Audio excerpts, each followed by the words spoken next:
In the biblical story of the Tower of Babel, all of humanity once spoke a single language until they suddenly split into many groups unable to understand each other.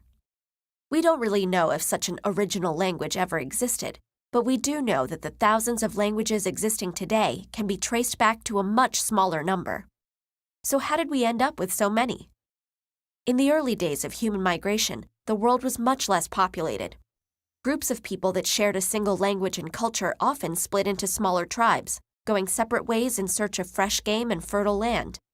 As they migrated and settled in new places, they became isolated from one another and developed in different ways.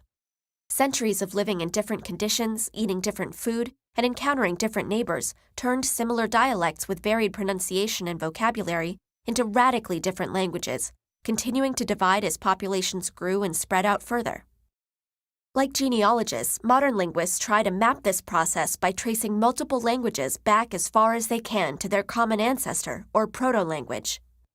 A group of all languages related in this way is called a language family, which can contain many branches and subfamilies. So how do we determine whether languages are related in the first place? Similar-sounding words don't tell us much. They could be false cognates or just directly borrowed terms rather than derived from a common root. Grammar and syntax are a more reliable guide, as well as basic vocabulary such as pronouns, numbers, or kinship terms that's less likely to be borrowed. By systematically comparing these features and looking for regular patterns of sound changes and correspondences between languages, linguists can determine relationships, trace specific steps in their evolution, and even reconstruct earlier languages with no written records. Linguistics can even reveal other important historical clues, such as determining the geographic origins and lifestyles of ancient peoples based on which of their words were native and which were borrowed. There are two main problems linguists face when constructing these language family trees. One is that there is no clear way of deciding where the branches at the bottom should end, that is, which dialects should be considered separate languages or vice versa. Chinese is classified as a single language, but its dialects vary to the point of being mutually unintelligible, while speakers of Spanish and Portuguese can often understand each other. Languages actually spoken by living people do not exist in neatly divided categories, but tend to transition gradually, crossing borders and classifications.